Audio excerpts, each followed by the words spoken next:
The advice and opinions expressed by the host of Autism Live and her guests are meant solely as suggestion and should not be in any way construed as child-specific advice. The Center for Autism and Related Disorders advises working with a board-certified behavior analyst who has experience with autism before starting any intensive behavioral intervention. Any choices you make in determining your child's treatment are completely at your own discretion.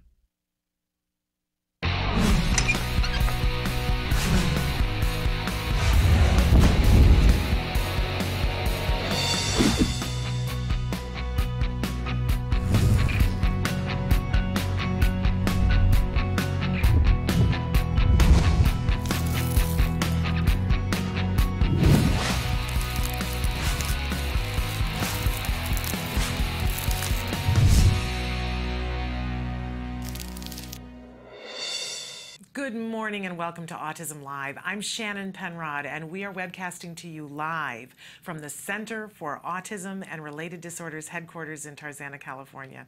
We're thrilled to be here with you this morning. We're going to be with you live for the next 2 hours and we want you to interact with us. In our first hour, we're going to have Dr. Doreen Granpeesheh. She's here for a segment that we call Ask Dr. Doreen. She's going to be answering questions that you guys have sent in either earlier this week or this morning. So Kelby is going to start by showing you some of the different ways that you can interact with us here. I'm going to remind you that our homepage is autism-live.com.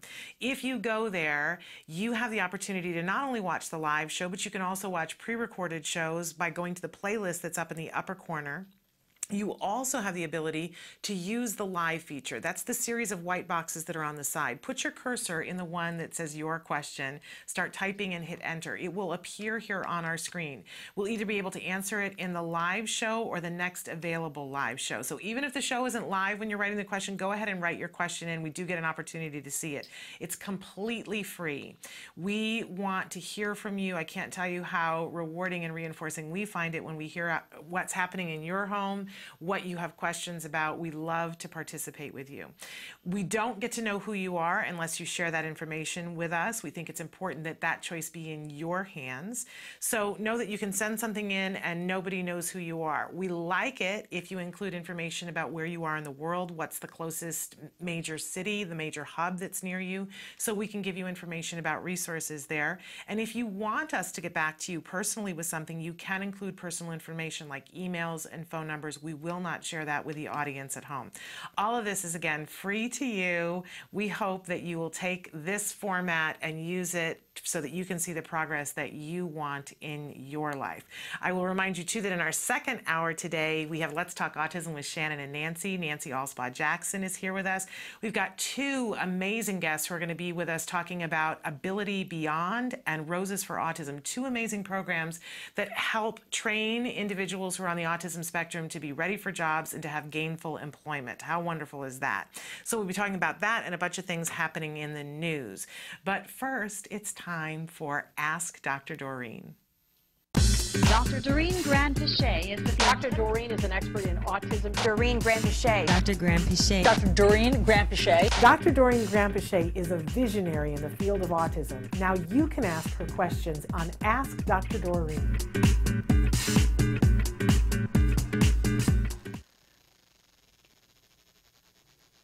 Good morning and welcome to Ask Dr. Doreen. We're here with Dr. Doreen Granpeesheh. Welcome and good morning. Thank you. Good morning. So thrilled to have you here on a regular basis on Wednesdays to answer all of our questions. Thank you. And I want to say before we get started that you are an amazing expert in the field of autism.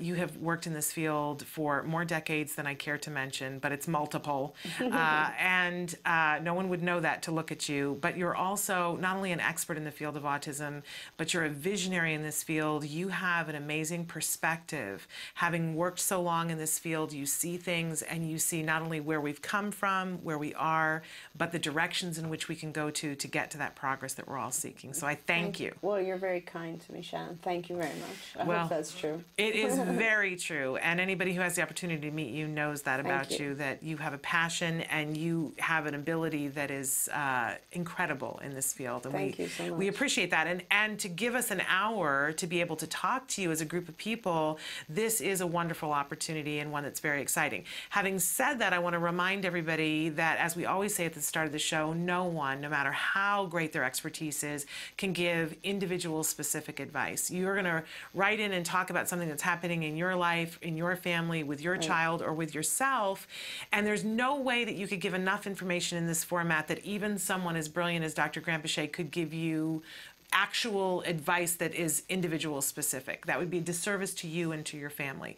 But having said that, Dr. Grant-Pichet, you give us information about a wide range of things that it educates us, uplifts us, gives us hope, and leads us into directions that maybe we hadn't thought of before. Well, thank you. Yeah, that's our goal, is to try to give some guidance.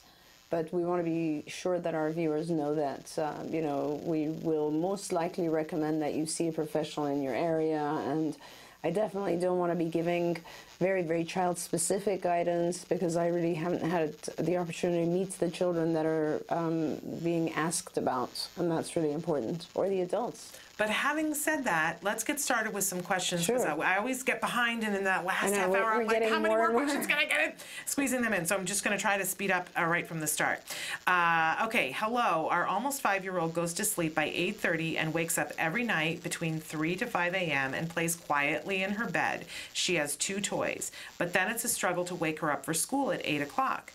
We saw a sleep specialist who said to stop daytime naps, but she still wakes up during the night. We let her sleep in until 9 a.m. on weekends. Anything I should change or try? And thanks. I would try a couple of things. I would probably maybe make her sleep time a little bit later. Maybe try for 9 or 9:30. That's still going to be fine. And then I would, so that's one thing, first of all. And secondly, I would make sure that there's nothing going on in the house in the middle of the night that might be waking her up. For instance, if there are sprinklers turning on. You know, our kids tend to have much more sensitive hearing than we do, and often we don't hear things that are disruptive to them. So, you know, if there's any timer set that might be turning some outside thing on, please make sure that you change the time on that. Another thing you could do is buy her a air filter, because background noise, you know, white noise, is very, very good for remaining asleep. Huge effect. So I would really recommend that. You know, these air filters, HEPA filters, you can get them anywhere. And they're very good. They produce a sort of a white noise of just like air. And that's perfect, because it'll block out any sudden noises. Third thing you could try is, you know, my personal favorite, and I'm not a physician and I don't want to be making recommendations in terms of supplements, but my personal favorite that I use, and I often have also given my children on nights when they're anxious or something, is Tranquil Sleep, which is a chewable sort of natural product. It's melatonin and 5-HTP mixed, and it's fabulous. It's much better than melatonin alone. Melatonin alone tends to wake you up after 4 hours, and that's another thing. Is she on something like melatonin alone? That might be the thing. But Tranquil Sleep keeps you asleep, which is, I think, very good. And, you know, try those things and see how that works. If it continues like this, then you might want to connect with a university that can do a sleep EEG, because you want to make sure that there's nothing else going on internally that's waking her up. Okay. All great things to try, and then do us a favor and write back and let us know what you try and what works, because that helps us to know for others as well. Right. Next question. Good morning, ladies. Any ideas for my 4-year-old with challenging behavior, and they put in parentheses, escape maintained, and a significant visual impairment? He attends a special school for the blind, and they report a lot of tantrums, crying, hair pulling to get out of circle time and other daily activities. He would love to spend his day on the computer or spinning in a chair. He has a few signs, please, all done, and more, and a few word approximations, but nothing consistent. We are going to start ABA soon. Good. And they said, thank you very much. I think when you start ABA, the first thing that your provider will do, the supervisor, who's possibly board certified behavior analyst, will do an actual functional assessment, which is very important because, for instance, you know that your child is probably trying to escape a certain situation like circle time. But the question is, why? What are the things in circle time that are disturbing? It could be your child doesn't want to sit around other kids. It could be the environment is too intrusive. It could be it's too long, the duration of this activity. It could be too loud. I mean, there's a million other things, and we kind of have to find out what they are. I'm thinking, if it was me, the way that I would deal with it is probably I would get a baseline for what the length of time is that the child is comfortable and willing, and I would start with building that up. So I would start with just having the child go to circle time for a very short period of time, and then reward the child for good sitting, good attending, and then let the child go do something else, and then actually make it like 5 seconds longer each day so that you end up eventually doing the full session. What I'm guessing is happening here, Shannon, is that the child may sign for all done and not be able to get it because they're in circle time. So then they get frustrated because their sign isn't working, their communication isn't working. But I'm guessing all of this. So really what you need is a functional assessment, and then you usually start with what the child is capable of doing, so that it doesn't turn into a massive fight, and then you gradually build up from that. And as you build up, you will hit certain lengths of time, for instance, that are not tolerable, and the child will attempt to escape, and that's where you don't allow the child to escape. But right now, I can't tell you to block the child from escaping because I don't know what other what other circumstances are around the situation, what's going on in that activity that your child really doesn't want to be a part of. And I just want to stress how important that is and give you an example, maybe some hope, that when my son was 2.5, while we were waiting to start ABA and hearing about ABA right after he was diagnosed, he was in the early start thing that they give in our city, where he would go to a gym with other kids who had some sort of developmental delay. Some of them had autism, some of them had apraxia, some of them had other things entirely. There were kids in the room with Down syndrome. And there was a gym, and they could run around the gym and play in the gym, but then they would go into the music room, and we'll listen to music, and we'll do sign language, and it'll all be fabulous. My son would have great time in the gym, but the minute they wanted him to sit and attend to something, he screamed, and he bit, and he kicked, he pulled other people's hair, he tried to claw his way out the door. Believing that, but I have some videotape, but it was horrifying. Yeah. And at this particular center, what they suggested was that first that he have a weighted blanket. That'll help things. It'll, feel, they put the weighted blanket on him. That didn't work, so they put a weighted vest on him. So he's got a weighted vest and a weighted blanket. Then they put him in a 5-point harness therapy chair. Oh my God. He was still turning it over, that would be clawing even worse. all of us, trying to get out the door because he couldn't handle it. And my husband and I would be in a basket hold with him and crying about why, and he would scream like he was being peeled. And it wasn't until a spring that, like, we got to spring break and we were just starting the process and finding out about ABA, and the other kids brought in their neurotypical siblings during spring break. And this boy who was a little bit bigger than Jem, who didn't have any STEM behaviors, walked by him and walked into the room and sat down into a chair. And I was taking that breath about, oh, we're going to go in there and it's going to be the chair, the blanket, the harness. My son walked behind this child, sat down next, pulled up a chair, sat down next to him, watched everything he did, modeled everything he did. There was no screaming, there was nothing, and he attended beautifully.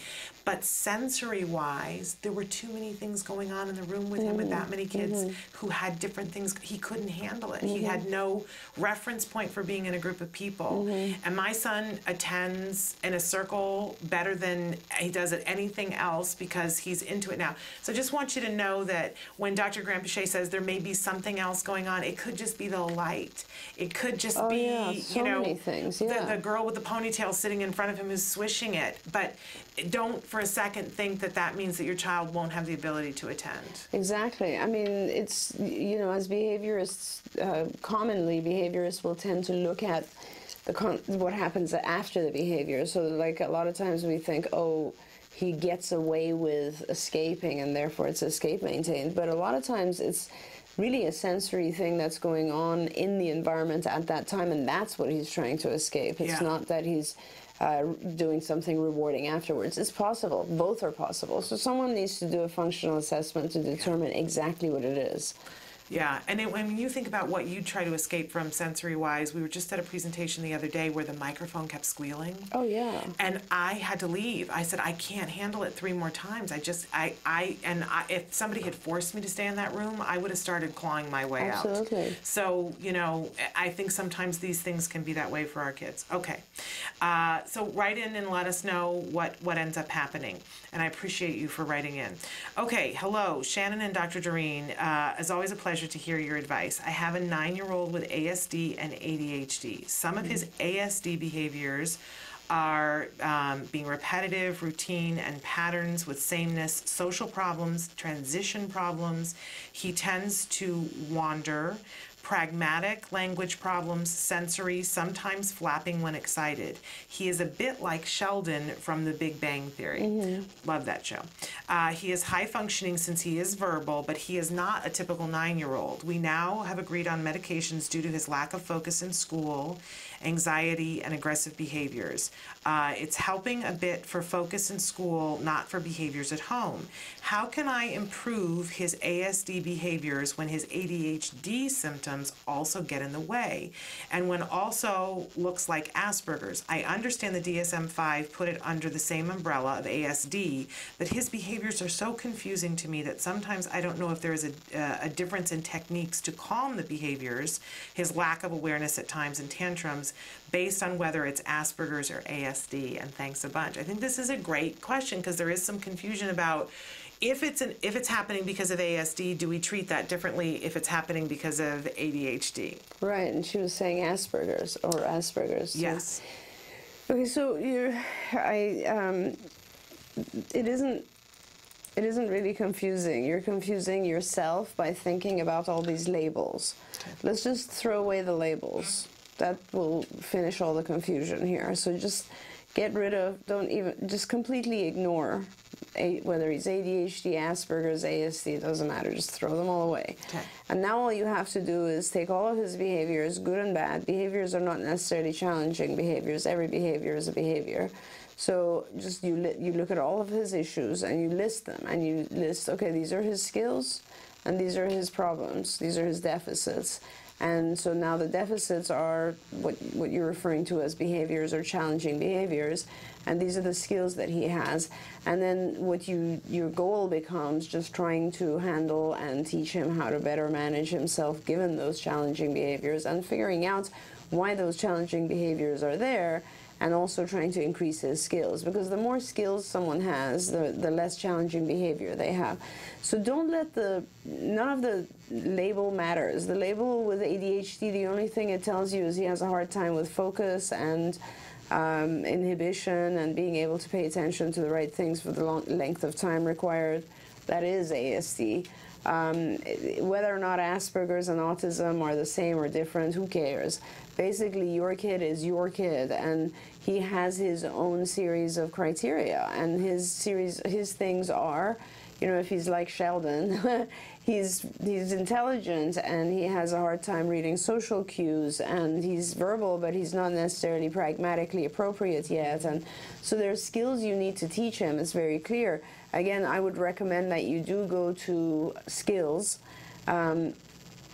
because our online skills program, even though it's the mental age is 8, and your child's chronological age is 9, it doesn't matter, because your goal will, even if you can get him to a mental age of 8, you'll be in very, very good shape. I mean, 8-year-olds are pretty savvy. So you should use skills. You should answer all the questions. If nothing else, it'll give you a series of what his deficits and skills are, where his actual problems are. Keep in mind that challenging behavior is not a symptom of any of these issues. It's not a symptom of ASD. It's not a symptom of autism or Asperger's or ADHD or any of those things. Challenging behavior is a way of communicating. It's a frustrated way of communicating. So, medication is not going to reduce challenging behavior. It's going to make him numb. It's going to basically calm him down to the point where he doesn't have the energy to show any kind of challenging behavior. But challenging behavior is his way of saying, I'm not happy with something, I'm frustrated with something, or I want something else, or I don't want to do this. I mean, it's communication. So, and of course it's not appropriate communication, as we've often said, and we want to be able to replace it with more appropriate communication. But to start with, you just have to look at it as, you know, this is my child, he has these challenging behaviors, these skills, these deficits in skills, and I have to balance things out here. And don't even worry about the challenging behavior as much as just building up skills. The more your child understands, the more he's going to use his skills to communicate rather than his challenging behavior. Okay, great advice. We're going to take a break, and when we come back, we're going to be asking Dr. Grandpichet to answer a question about how we get our kids to look in the camera. For all of us who are doing school pictures this week, this is going to come in handy. And then we've got some questions that have come in on Facebook, particularly about the gluten-free, casein-free diet and what Dr. Grandpichet feels about that. So stick around. We're going to answer more questions on Ask Dr. Doreen.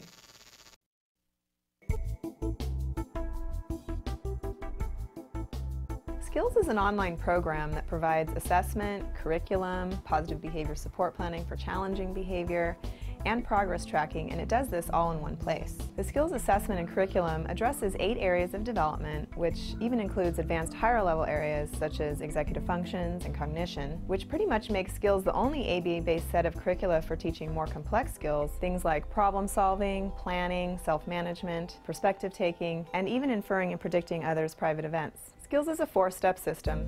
Step 1 is to add the child to your account. Step 2 is to start assessment. The skills assessment is the only ABA-based assessment with psychometric research demonstrating the language subscale to have excellent reliability. Every area of human functioning and typical child development from infancy to adolescence was researched, making the skills assessment the most comprehensive of its kind in the world, and we're quite proud of that.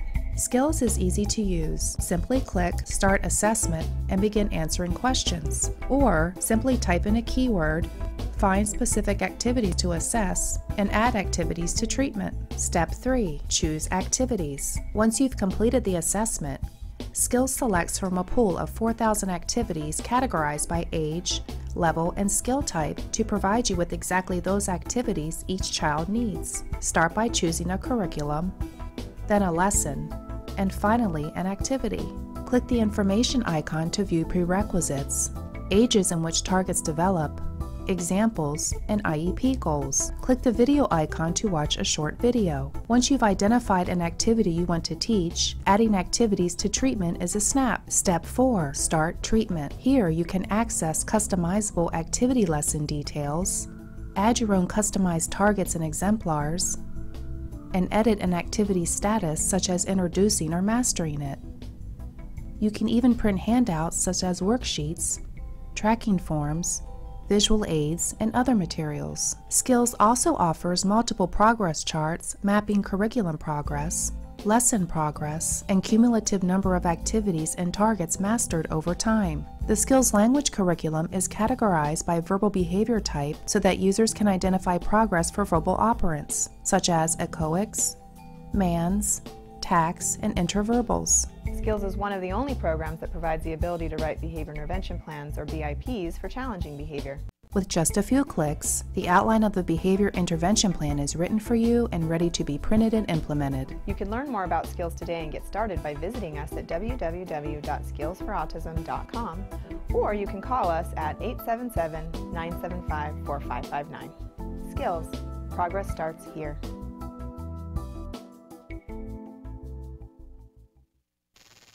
Welcome back to Ask Dr. Doreen. We're here with Dr. Doreen Grandpichet, and she's answering your questions in real time. You can be writing in on our live feature or on our Facebook page.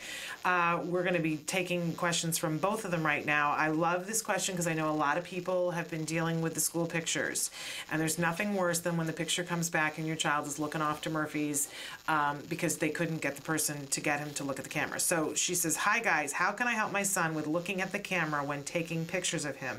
I'll call his name name, wave, say look, and most of the time he looks somewhere else. I bribed him, and then he'll look for a second or two, and sometimes I can do it fast enough to get a picture out of like 100. I love taking pictures of him, but have to take so many to get one good one. She says he's 4.5, has good language, and understands pretty much everything being told.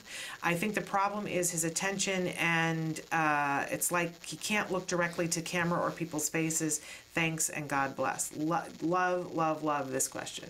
So, like everything else, we try to, we always think we're going to be able to teach it in vivo, like when it's happening. And it's really hard to do that. You kind of need to practice this separate, in other words, you have to do it a step-by-step fashion and not expect him to just be able to look when you want to take the photo. So the instruction, or what you really want, is for him to respond to the instruction, look at me, right? So, again, skills has, that's a lesson. That's a very important lesson. It's one of the first lessons we teach, because unless there's eye contact, it's very difficult to have the child later look at various stimuli and look at, it's the beginning of all social behavior, obviously. And it's not just look at me, it's also being able to look at you when his name is called, and so on and so forth.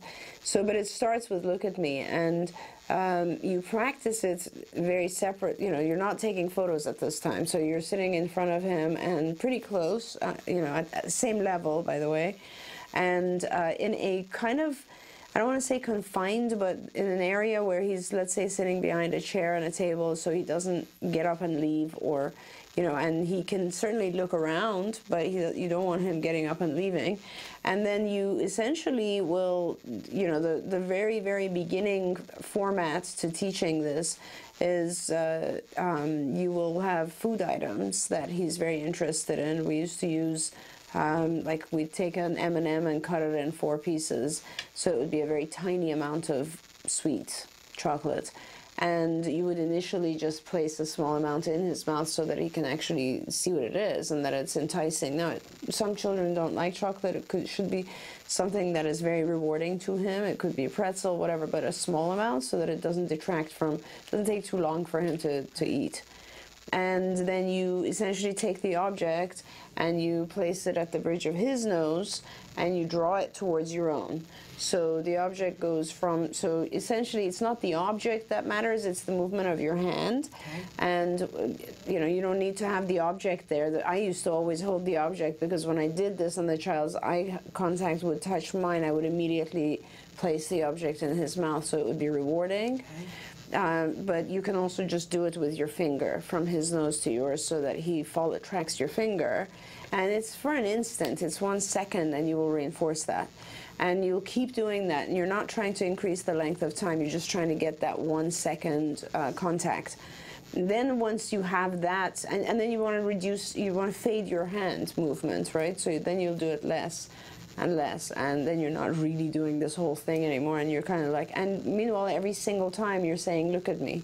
So it's look at me, good job, look at me, good job, and then you gradually reduce the the hand motion as a prompt, and as that is gone, once that's gone, you can start building the length of time. So then you will look for a second, look for 2 seconds, 3 seconds, 4 seconds, and so on, and then you will increase the distance between you, and so on. There's some things you can do to make it easier. For instance, you could put on those things that you can put in the freezer that freeze and they're like a mask and yes. Your eyes are in the middle of it. We used to use cardboard and cut out cardboard just because it gives the child a frame to look into. A lot of times my recovered adults tell me that it was very hard for them to kind of find the eyes in the middle of this very rich stimulus called the face. And so being able to give them some sort of frame, which is this is where I want you to look, helps the child quite a bit. Of course, then you have to fade that out as well so that they can find your eyes without the frame. But, those are basic things that you do. Once you have look at me, then you will go to calling his name. That's very easy because you're just replacing the look at me with another verbal instruction. So it would be look at me, Josh, whatever, you'd say the name, and then you gradually drop the look at me, and then he would be responding to his name, and then you can do it for cameras. Okay. Because the camera is right in front of you anyway, so then it'll be easy to do. Okay. Okay, we are going to take a short break, and we're going to come back with the question that we had about the gluten-free, casein-free diet on Facebook, and we also have something really remarkable to show you that I think you're going to enjoy. So stick with us.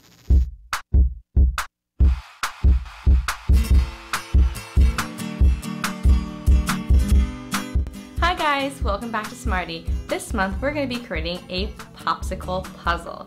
As we do this fun activity, you'll notice these icons will pop up. These icons tell you important information about the skills we're using to create the craft and where you can find them on the Skills program. Skills is an ABA-based tool that helps parents create a curriculum that will help their children that are on the autism spectrum. Well, let's get started. The materials you'll be needing are popsicle sticks, tape, and arts and crafts materials. So step one, you're going to take your popsicle sticks and lay them down and cover them with tape so they don't move around.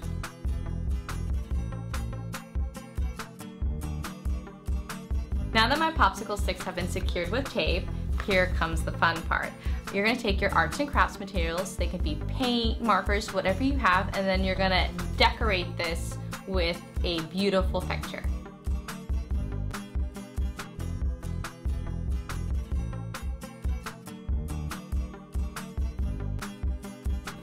This is the beautiful picture that I made. Now what I'm going to do is remove the tape. And now, as you can see, they come apart. And here is your awesome puzzle. Now, the fun part is trying to assemble the picture that you just made now that it's all been separated. I hope you enjoyed this activity with me. Until next time, guys, craft on! To find more about Skills and to access all of the lessons you saw in today's Smarty, visit skillsforautism.com and click on the parent icon. Skills, the online autism solution. Welcome back to Ask Dr. Doreen. We're here with Dr. Doreen Grant-Pichet, and she's answering your questions in real time. And we have here on the desk something really remarkable. It's my first time seeing it.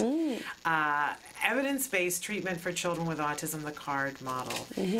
What a remarkable thing. This is come to fruition many years in the making. This is now available. Right, and we, of course, wrote this, myself, Johnson Tarbox, Adele Nizowski, and Julie Kornak, and are the editors, and each of the chapters, or many of the chapters, were written by a variety of the senior staff at CARD. And it is, it's a really good summary of everything we've done and what the CARD model actually is. It goes into, it begins by talking about sort of the philosophy of the CARD model, goes into, the wonderful thing is that I just finished the diagnostic chapter, and then DSM-5 came out, so then I modified it. So this actually has the DSM-5 symptom criteria and lists the changes in contrast to the DSM-4, so that helps people. Then the second section goes into a lot of treatment procedures, everything, all the principles of acquisition, challenging behavior. And then we put in a section on sensory modification, problems with sensory issues, and all the visual modifications that we do. We talked about generalization, maintenance, treatment settings, and how they can be important. And then section 3 goes into program content. It talks about kind of everything we do at CARD and how we teach language, how we teach play, adaptive, motor, academic, social, cognitive skills, executive functioning. It's everything we do. And finally, treatment oversight. So then we also talk about what is good supervision, how do you do data collection, treatment evaluation, the training that we do at CARD, ethics from your team. And then we talked about medical treatment and collaboration with physicians. We talked about standardized assessments, testing, diagnostic assessments. And then we introduced also some concepts like the technology that we use, our skills technology, the research that we've been doing over the last few years, and the idea of global dissemination. So, and then in the appendix, which is, I'm sure, what people will love, is our language curriculum, our play curriculum, every single curriculum is in the appendix. And when you look at it, like this, for instance, it's hard for you to see on the camera here, but there are levels by curriculum, so every single lesson is listed here. So it's, for instance, card language curriculum, level 1, eco commands, objects, choices, people, etc., etc. Wow. And it just keeps going on. And it's for those people who've used card, you know that this is the most comprehensive curriculum ever. It's massive. And so, and then we also put in a glossary of ABA terms for people who kind of, want to know what is automatic reinforcement or what's a baseline or whatever. We made a glossary that's pretty good, and so I think you'll find it useful. It is on Amazon. And I want to encourage people not only to get it on Amazon, but go to smile.amazon.com, yes, register for, you can pick any charity, and there are all these charities to pick from.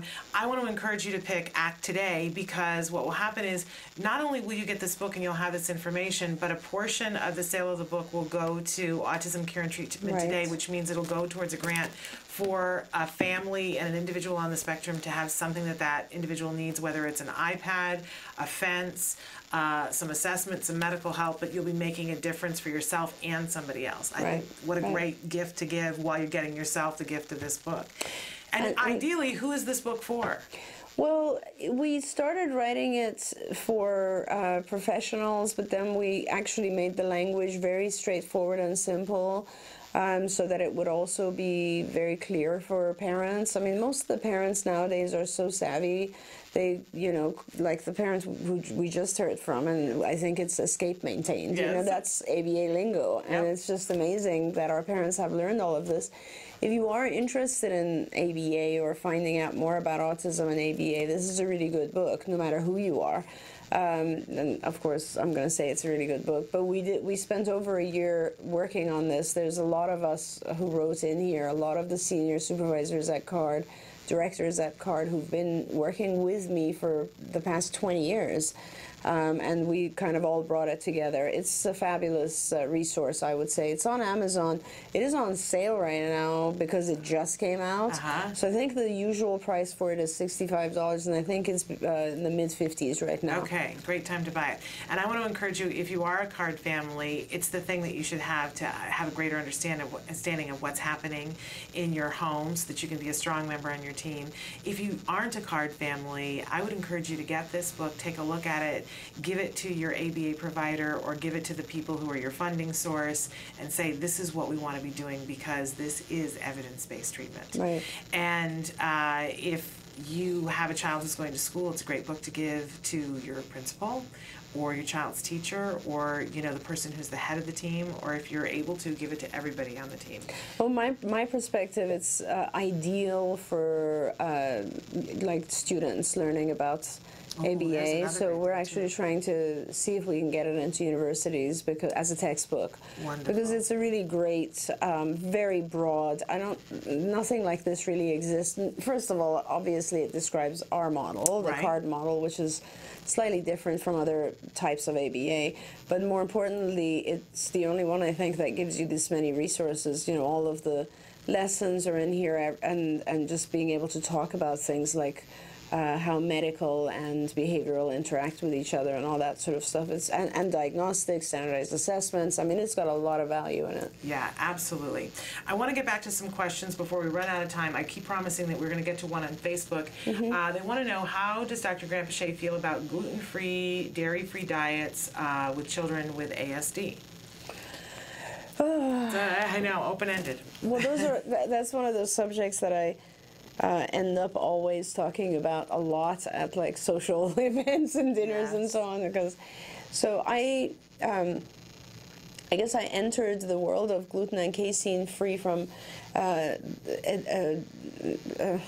its origination, I guess I would say. So back in the early 90s, when nobody really looked at diet, I noticed that a lot of kids that I was working with had allergic reactions to certain things, fungal infections. I think the key thing was fungal infections. And so I would see these rashes and fungus in their nails and so on, and I would refer them to various physicians, pediatricians that I knew in the area, and kind of found out that in a lot of cases there's something going on that's more food-related.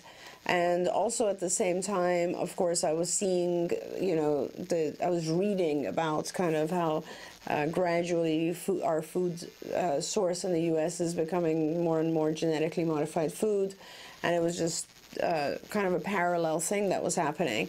I hadn't quite really decided that it would be gluten and casein until probably the mid-90s or maybe even late 90s, when we started realizing that I remember reading an article, and I think I would credit Christopher Gilberg, who's a brilliant man in Sweden, professor who introduced me to the whole concept. It was early 90s, because I'm thinking of the child on whom he consulted. It was very early 90s, and what I learned was that, individuals with celiac don't digest gluten, and that if they are exposed to gluten, it will lead to various mental issues and processing problems and attention and so forth. And from there I realized that, this could be common in our kids. And then one of the kids that I was working with was actually diagnosed with celiac, and when he went on a gluten-free diet, it changed his life entirely. He sped through his ABA program like miraculously. So it wasn't that he lost all of his symptoms all at the same time. He was, by the way, one of the cutest kids. He's now, of course, an adult and has his PhD from Georgetown. But anyway, he was. It was interesting for me to watch him through this process, because it was almost like a cloud was lifted off of his head. You know what it was, Shannon? It was the reaction you see with people who have allergies, severe allergies, and then they start taking in medication for it, and then they suddenly awake and just doing so much better. Or, people who go on thyroid medication or something like that, like just woke up right away. And so I was like, wow, this is pretty amazing. And I started kind of looking at it for the rest of my kids and wondering if this is the same thing and so on. And then I remember very early on in the 90s reading papers which were coming out of Norway at that time, which had to do with and this was Carl Reichelt's work. And it had to do with the fact that about 80% of individuals on the spectrum are found to have, are not able to digest gluten and casein, being the two proteins. Gluten being the protein in whole grains, and casein being the protein in dairy. And when we say you can't digest these proteins, the real, and the more you learn about it, so the process is you take a protein. When we eat something, of course, everything has protein. So you take the protein and your body breaks it down into a chain of amino acids, which is called a peptide, right? And this, then that chain of amino acids, the peptide, is broken down further into individual amino acids, which are then provide the nutrition to your body and so on. Now, with gluten and casein in particular, it is much harder to break these down and break these peptide chains down. And if you don't break the chain of peptides down properly in your digestive system, then that chain is very, very similar in its effect as an endorphin. And this is where we started talking about, if you remember back in the 90s, like the leaky gut syndrome and so on. It was these peptides were leaking. And essentially, it's not like they're leaking, they're just passing the blood-brain barrier as well, going from your bloodstream and affecting your entire ability to pay attention, learn. So there's a clear direct connection in terms of things that we're not able to break down properly, and the fact that not only do they not provide nutrition to our brain, but they also cause an endorphin type of high. Yeah, some people even call it an opiate effect. Opiate effect, exactly, and it keeps you from learning appropriately. So, there's the science behind it. Now, whether all children benefit from this, no. There are children who definitely doesn't matter to them. There are phases in life where it does matter. My son when he was, I think, 2 or so, had started to drink a lot of milk, and that was the only thing he would eat. He refused to eat anything other than milk. And so I took him off milk, and that changed his life. He had these large dark rings and everything, and it just completely changed. And he started to eat normally and grow and do so much better. And so I think that in a lot of ways it's important to test for this. Now, you can do tests, organic acid metabolites, that are not 100% accurate. So you could also just do it like a challenge, test it by removing the individual from, I would do one at a time. I would do casein first, wait 3 weeks, and reintroduce a small amount of casein, like a small cup.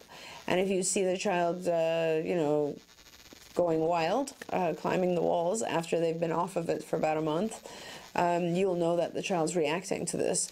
I never give my child, well, in my house, there's like so many different types of milk, it's ridiculous. For other people, we do get some regular milk, but in my house, nobody really drinks regular milk. We drink almonds, soy, rice, whatever. There's all kinds of milk in my house, but so that's kind of, I think, important to evaluate it for your own child. And the same thing for gluten. Gluten's a little bit harder. These days, though, oh my God, it's unbelievable. Like, you remember, Shannon, like back in the 90s, nobody even knew what and then there was this phase where it was like, oh, wow, there's these supermarkets called Whole Foods, and they have some. I used to buy gluten-free stuff and send it to the Arab countries for my kids there because there was nothing. And now here in the United States, you go to Islands. The other day I was at Islands, and they have a gluten casein-free menu. And Betty Crocker makes a gluten-free birthday cake mix. It's amazing. I'm allergic to wheat personally. Yeah. And I was long before I ever got pregnant and had a child on the spectrum. So when they said, oh, you might want to consider the gluten-free diet, I went, oh, yeah, let's do that. And it took me like another 2 weeks to find out about the casein part of it. It made a tremendous difference in my son's life. He is one of those kids that it made a tremendous difference.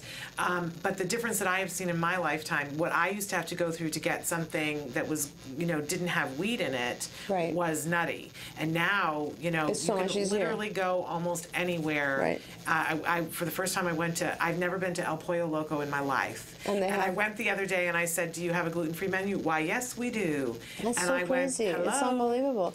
Yeah, but this is the thing. We refer to these as allergic reactions, and it's not an allergic reaction. It's not really an allergy even. It's an inability to process and digest. So essentially, the symptoms won't be the same as, like, you're not going to break out suddenly or something like that. The symptoms are more like, in our kids it's a little bit different, but if you want to know for yourself, then the symptoms are more like you become lethargic to some extent, you're bloated, that's probably one of the first symptoms.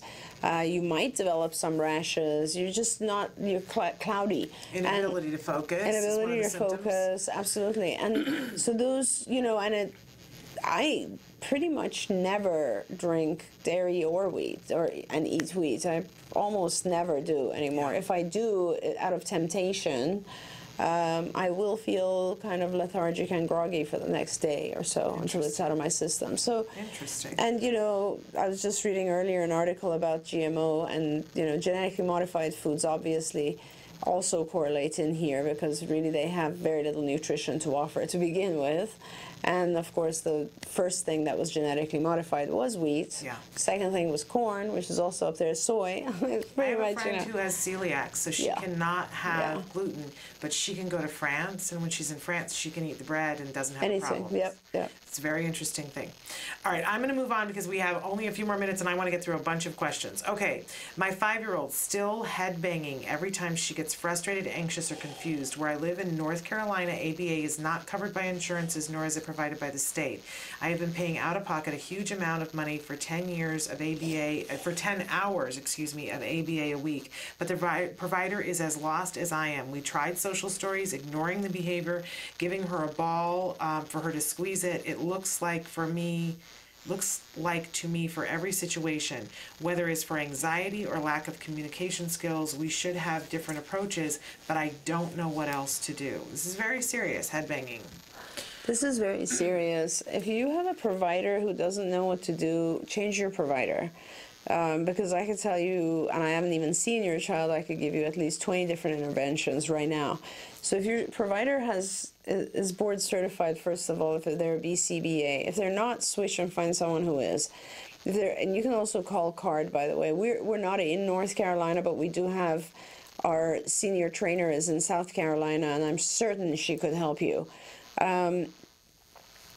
So you are correct. All of those different things that you listed are different functions and different reasons. So you cannot treat a behavior based on its topology, what it looks like, topography. It's like, doesn't matter if he's head banging. Okay, that's the description of the behavior, but the reason for the head banging could be certain times anxiety, certain times frustration, certain times something else. So, or it could just be a habit, or it could be just he's enjoying certain aspects of it. Whatever it is communication. What he's trying to communicate depends on the function. So sometimes he might be communicating and saying, I don't want to do this. If you make me do this, I'm going to bang my head. And other times he might be, I don't want to be in this situation. It really makes me very anxious to be here. I'm going to bang my head. Because when he bangs his head, or she, I think it's a boy. She? Okay. But we don't know. So when she bangs her head, she's basically trying to avoid a situation that she's being put in. It could be a high demand situation, or it could be a high anxiety situation for her, whatever it is. Whatever is happening, what you do is you make the situation easier for the child to handle, you prevent the head banging, and you reinforce an alternative way of communicating. Those are the basic things your behaviorist has to do. Now, you cannot do this alone. I gave you very global, large answers, and you need a behaviorist to be able to give you 10 examples of each one of these things. Here's an idea. Go on our BIP Builder, which you can find at... It's skillsbipbuilder.com. Right. Skillsbipbuilder.com. So skills, SKILLS, and then BIP, the word builder.com. And there you will answer. So I think if you go there, you will have the CFA on there as well. Mm-hmm. So first there's a questionnaire called the CARD Indirect Functional Assessment, and you'll answer a bunch of questions about this behavior. You say, this is my behavior, head banging, and then it'll ask you a bunch of questions like, when does it happen, under what circumstances, etc., etc. And then it'll take you to the BIP Builder, and there it'll give you a whole bunch of solutions, treatment ideas, and actual treatments or interventions, behavioral interventions, and you can select them and try them one at a time. Your behaviorist should be doing all of this, but if you don't have access to one, you can do this. And once you get the intervention in place, then you need a team of people to work with the child. Historically, a lot of people always have confusion when a child headbangs, and historically there was a behavior called self-injurious behavior, where the child would headbang. That was a behavior that had an automatic function, so the child was not doing it in front of other people necessarily, wasn't doing it to gain attention or to freak you out or to try to get out of a situation. They're just doing it out of sensory pleasure, just being able to get the sensory input. So don't confuse the two. I often, when parents come and say, but isn't this just self-injurious behavior? And I'd say, well, if it occurs when he's alone, yeah, but if it occurs only in certain circumstances or when there's a person around, then that tells you right away that it's not an automatic function. Okay, good to know. So please write back to us and let us know. I've got 4 more questions. I want to get it in 6 minutes. Can we do it? Sure, we'll do our best. I'm a mother of a 14-year-old who is diagnosed autistic. We are from Bangalore, India. He is a very verbal kid, goes to a day program. Need your kind assistance and expertise as he is getting into his teen years. Kindly advise, how do I manage his transition to teen and behavioral issues? That's a really big question, and I would really suggest that you get involved with our online technology, because you're going to need a few things. You are going to need to go on IBT's website, Institute for Behavioral Training, which is ibehavioraltraining.com. There you learn techniques, behavioral techniques that are very, very important to know. Then you will go on skillsforautism.com, and Skills will give you an assessment that you answer for your child, questions about your child. Doesn't matter, don't worry about the age. Then it'll give you a curriculum of what things are still lacking, and it'll tell you exactly how to teach them. If you know the techniques, then teaching them will be very easy. And there you also have access to things like the BIP Builder and so on, which will tell you how to manage any of his challenging behaviors. If you can't get online and do those, buy this book, because this has all of that in it as well. This is the evidence-based treatment for children with autism, the CARD model. It does actually go into all of that, you know, the transitions that occur in adolescence, but it's different for every child. So it's important to know the techniques or learn the background so that when a challenging behavior occurs, you know how to handle it. Okay. We touched on this briefly, but I promised them yesterday that I would get your opinion. After only 5 weeks in kindergarten, the school is suggesting that we look into other out-of-district options like local children's home society, which, forgive me, but I don't see how my son fits that setting. I may or may not have legal advocate on my team. We shall see. I wanted to tour this place to see why anybody thinks it would be an option, and the school is telling me I need to tour the school with a district employee that I don't know. Any advice? And that they're in South Dakota. And my suggestion was to go back and ask them, why are they wanting, after 5 weeks, why are they already looking at different settings? What is that about?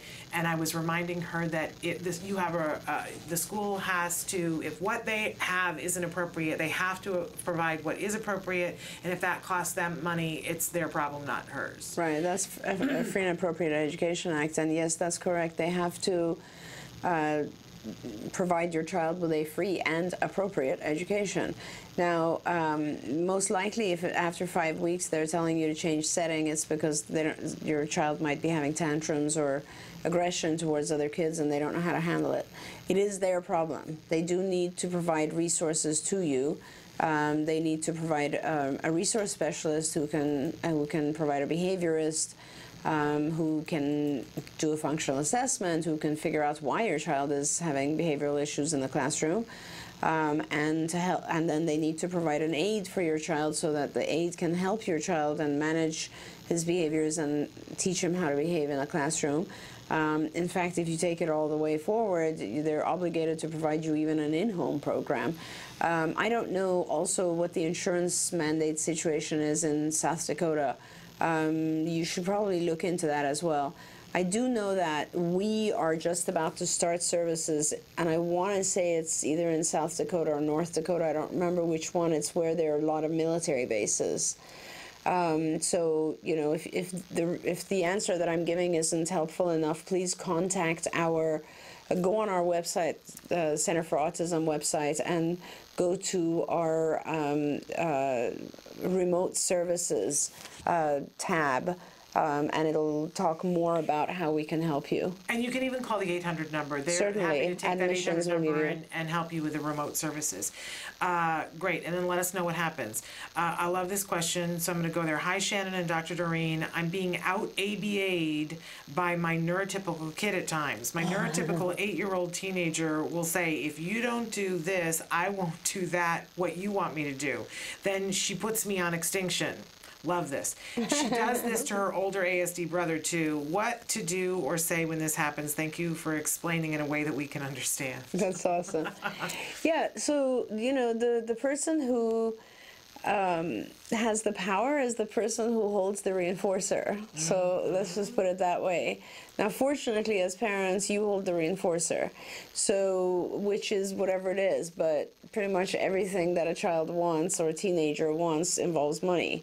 So you hold the reinforcer. So you have to be, you know, if you're being placed on extinction, make sure that you are not reacting to whatever it is. So she'll say, I won't do this until you X, Y, Z. First of all, you don't do the things she's asking you to do. I would say I don't negotiate with terrorists. Exactly. That's basically, Shannon just explained it perfectly. Do not negotiate. That's exactly right. But, you know, so I often, you know, there's an underlying issue when it comes to teenagers saying, I won't do this until X, Y, and Z, because they're from their perspective, they're doing things to please you, whereas realistically, what they're doing is for their own good, right? And there's an underlying problem in that the teenager is not understanding the relationship between what they're doing and how that affects their own life. This is not really, you know, I mean, with my kids, if one of them doesn't want to do something, I will spend a very, very vast amount of time explaining how this will affect their future from this point until the end of time, you know, and often I think it's very clear for them what pleases me and what doesn't please me. Those are certain things. You have the reinforcer. The reinforcers are money, obviously, but also your love and being pleased, I guess. And if you are rewarding your child all the time regardless, then you've given too much reinforcement and the child's satiated and couldn't care less anymore.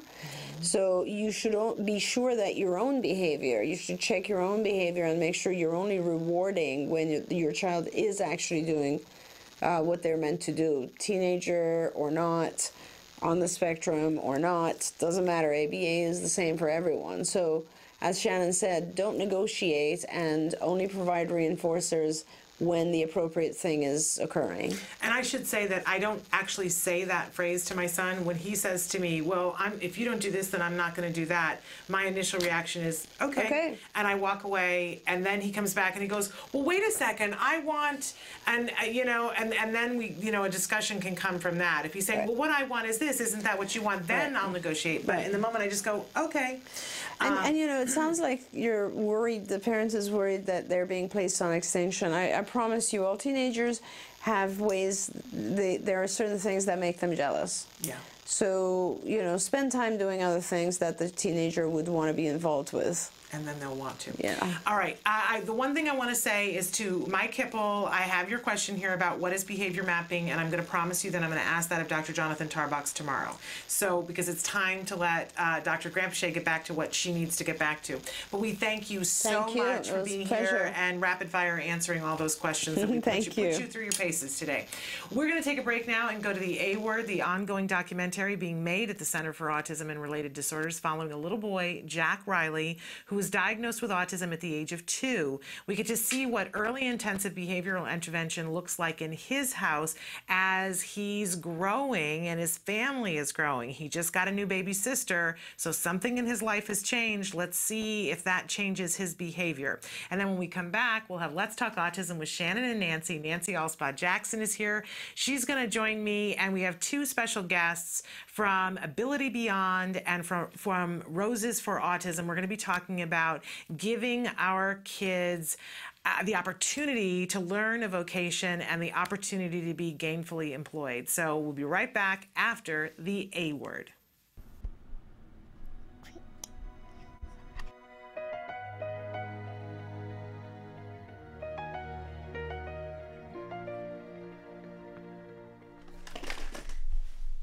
You were over this. We did this like 5 months ago. I know, that's you. Hi, look. Hi, look. You can say hi. Hi.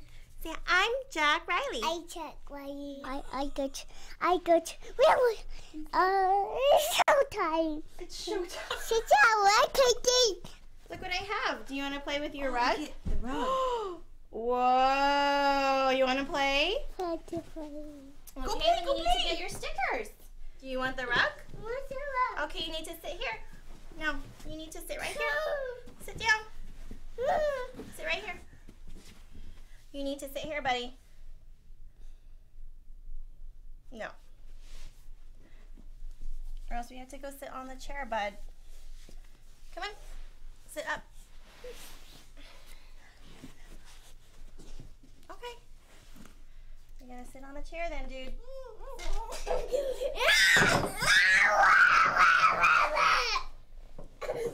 Ready? Clap your hands. Good. See, that's one sticker. Touch your head. There it is. You have to sit on the chair, buddy.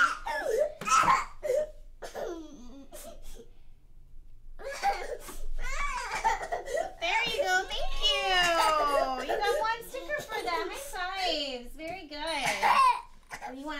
one sticker. iPhone. Okay. Let's see. Touch your back. Very good. See? You got it. High fives. I'll get it for you, okay? Cool. He's been having a lot of non-compliance lately with the other girls too. So most of our session might be compliance training today. It's basically asking him to do things he already does know, so he's successful. But just to get their focus back, by asking them to do things that they already do know, it kind of shifts their focus back on something else. And then I just bring in what I originally asked was to sit in the chair. And he was able to do it. I don't know if it's just, you know, his baby sister or just, it's just been lately. Okay, my turn. Okay, we're gonna get 5 stickers again. What do you want to do? iPhone. More iPhone? Okay, sure. Okay, ready? Stand up. Good job. Here's 1 sticker. Clap your hands. Good job. Touch your nose. Where's your nose? Good job. Touch your ears. Nice. 1 more. Sit down. Nice. Very good. Here you go. So I'll do that just a couple times just to get him back in the groove of things. Jack, what are you doing? Pooping. You're pooping? Oh, okay. You going potty? Going to party. Are you going poo-poo? I'll go to a party. Poo-poo. You have poo-poo in your diaper? Pooping your diapers. Okay. Okay. I'm sorry, are you pooping? Oh, maybe he is. Okay. Are you all done?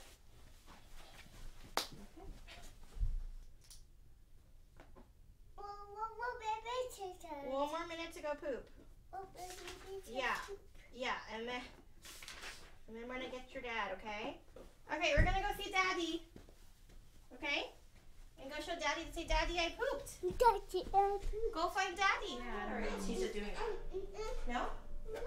Yeah. Yay! You said you pooped and you did! You pooped, huh? Yay! That's really good. I'm really proud of you. Look at me. I'm really proud of you. You're gonna be a star. You're gonna be a superstar. She was very fussy until right this second. That's Big Brother's girlfriend. How are they doing together? He mostly ignores her. Although he did have a little monologue yesterday where out of the blue he said, "Bless you, Lainey Grace."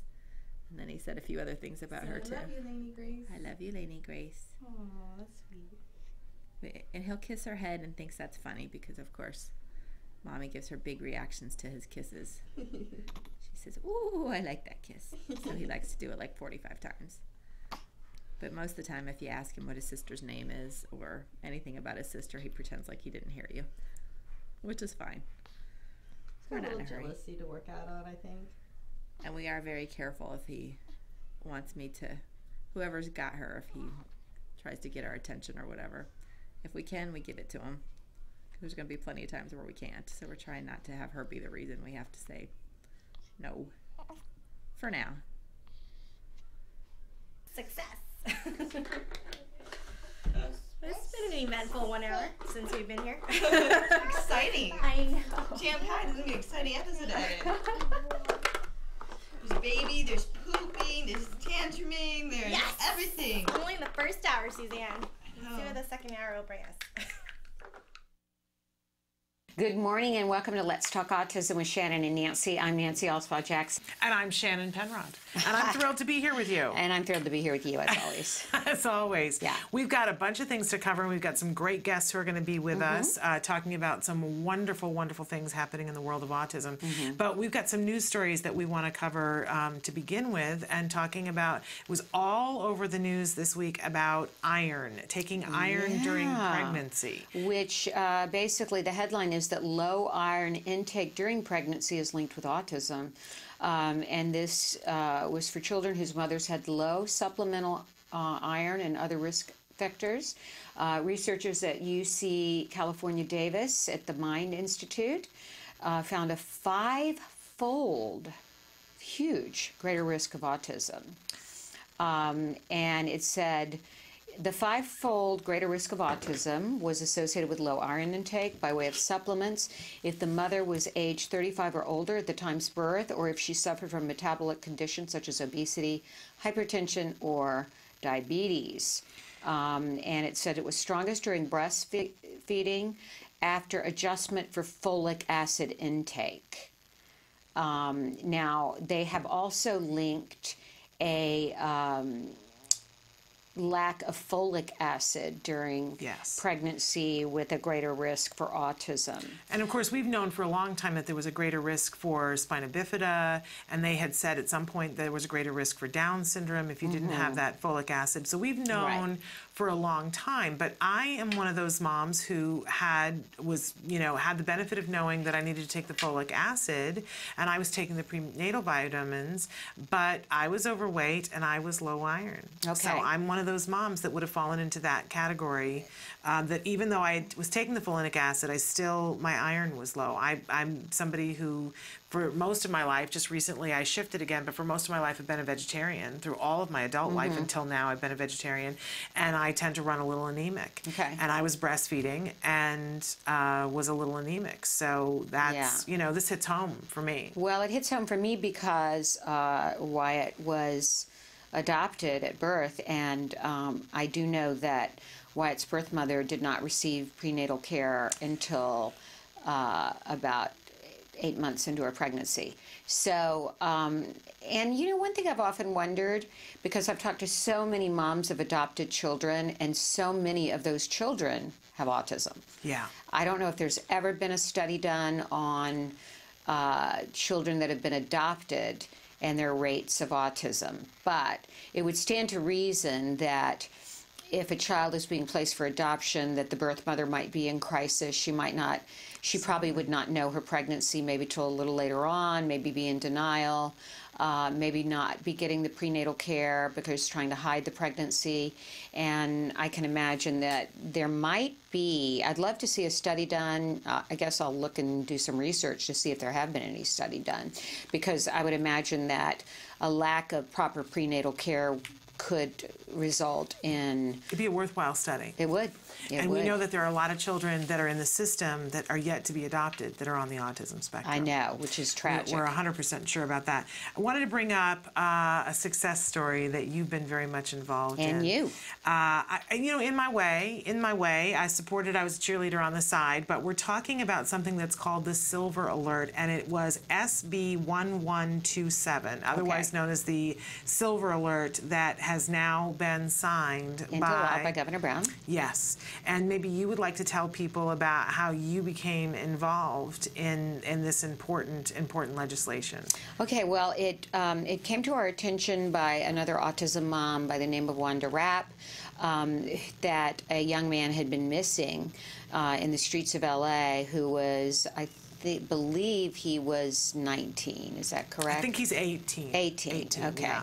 And we quickly rallied behind this story because his mother, Fiorella, was looking for him, and she had two young twin baby girls at home, and she could not find Romario, and the police, it didn't capture the public's attention like Avante and so many other missing autism children or younger kids, because he was older.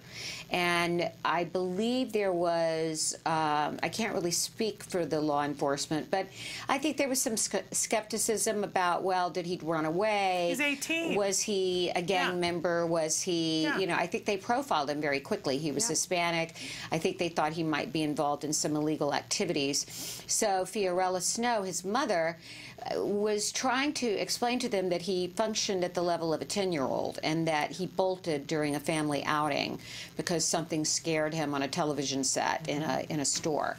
So needless to say, he was gone for 20-some days. Yeah. He was roaming the streets. He was in homeless centers. He suffered severe sunburn. He was beaten several times. And when we found out about this story, which was like on a Friday, we quickly rallied. You put it all over your social media. And that, as it so happened, right at that time, Fiorella found him at a homeless center in Culver City. Since that time, we were able to get the attention of Lolita Lopez, fearless reporter. She did a segment. Do we have that segment? I believe we do. Calby has it. So what we did was we rallied behind this, and we found out that there is actually no way of alerting authorities if a person with developmental disabilities is missing. So well, this is what I'm going to tell on you a little bit, because so people know how fabulous you are. I'm on the phone with her and I'm having a conversation, and you were saying, why isn't there a way to do this? And I said, well, what frustrates me personally is that we have an Amber Alert system, and we paid millions of dollars to put signs up on freeways in Los Angeles that if a child goes missing through abduction, it says we believe they're in this car, look for this child, and it tells everybody. We have this system, but they're not allowed to use that system for children on the autism spectrum because they weren't abducted. If they are known to wander. And I said this to you, and you went, what? We need to change that. And I said, I know, we need to do something. And you said, well, we need to, find out if somebody's doing a law. And I hung up the phone for like 5 seconds, and Nancy is like, dialing like a mad woman, and she calls me back within like an hour and a half and goes, there's something that's for seniors. We need to get on this and get our kids on it. And I turned around and you'd done it.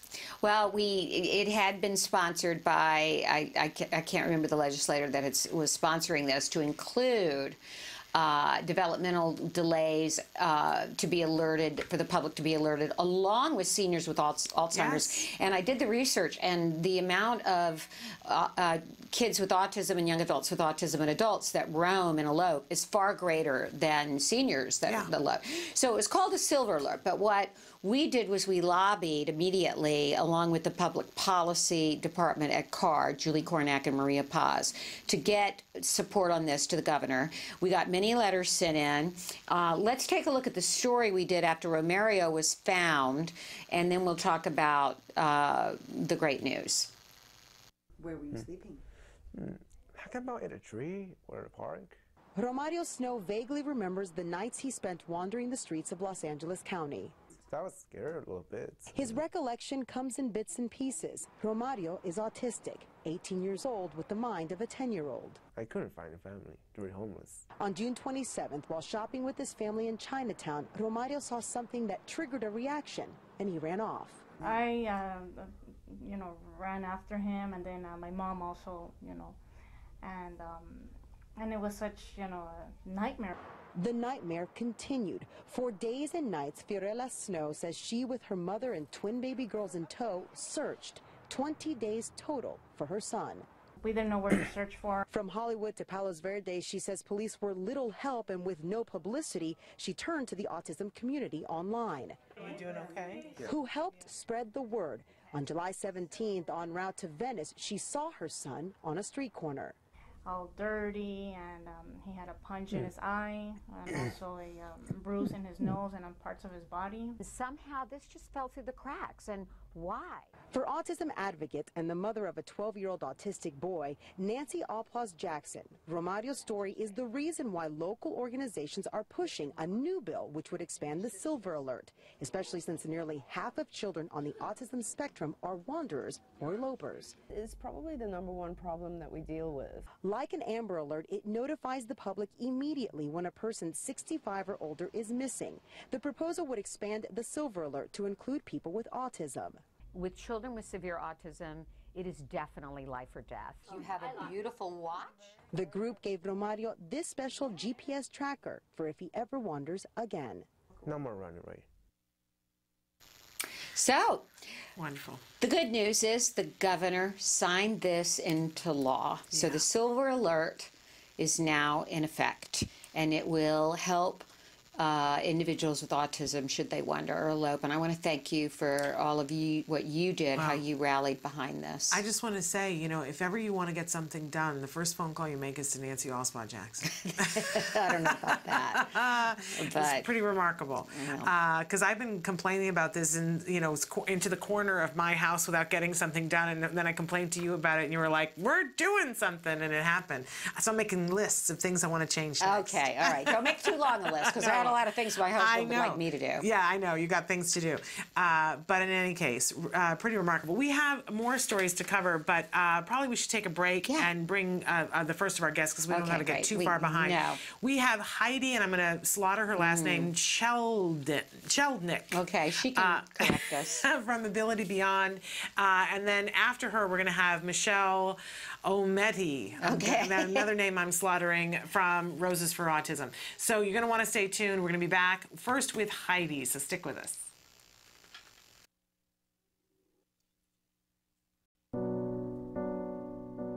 When you find out you're having a boy, you always think like, oh, he's going to play football, he's going to do this and that.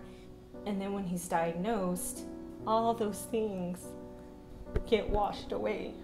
It's like that piece that's always in the back of your mind, you know, where is he, what is he doing, is he safe? We really didn't know what we were dealing with. I wish that they could have directed me a little bit more and provided me some information. I was a young mom. I didn't know what it was like to raise a boy, despite a boy with autism. Hundreds of thousands of families are not getting the help they need for their children with autism all around the country. ACT Today is determined to bridge the gap.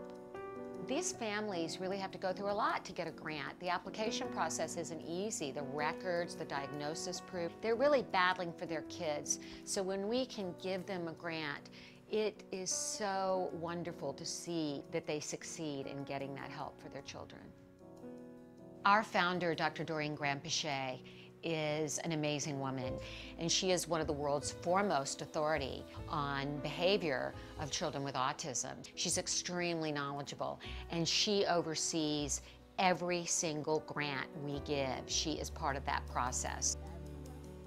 People may think of autism care and treatment as simply schooling or therapy, but you know, we provide important safety supports, things like fencing, for example. The whole family's living in fear of that child running out into traffic. I recently delivered an iPad to a little boy with some of the apps that are out there for children with autism. Miracles happen. I got the iPad from ACT. From ACT, What did it say? Can you repeat that, Dustin? I got the iPad from ACT. We have helped so many military families, and when I think of these brave families that are fighting two battles, one to protect our country and one for the right treatment and care for their children, it breaks my heart, and I think we have to do more as a nation to help them. There's not a day that doesn't go by that we don't think about it. Some people say, oh, he's normal. You don't see the battles that I see every single day. My husband does have to deploy, and when they get on that bus, that might be the last time that my kids ever see them. So I called, and they informed me that he had received the grant, which was like a blessing from above. I was just like speechless. I just started to cry because, you know, without it, we would have been lost. The ACT grant was a total miracle, and without that, they wouldn't be able to receive the service dog. So we're so appreciative what they've done for us as a family. Recently, ACT Today funded a program for military children with autism in San Diego, the Inclusion Films program, which is run by Joey Travolta, and teaches kids on the autism spectrum literal filmmaking skills. They learn how to make a movie. Are we ready? There you go, got it. Okay. Everything that goes into the process of making a film goes into everyday life. So they're learning life skills, they're learning to collaborate. It was really nice to know how much they were enjoying this camp, and they're with people who are supporting them and are making them feel great about themselves and their differences and their similarities. And I get two kids that are working together and apart and together and apart, so it's an interrelationship as well as a camp and a learning experience. It's so fulfilling when I get letters. One stands out for me, a boy who was 14 with Asperger's, and we gave him a grant to go to a drama camp. He wrote to us and said, "Dear Act Today, thank you for letting me belong for the first time in my life." These kids are remarkable. You know, we underestimate them. They're so knowledgeable, they're so capable, and we can change the life of a family, which means changing the life of a community.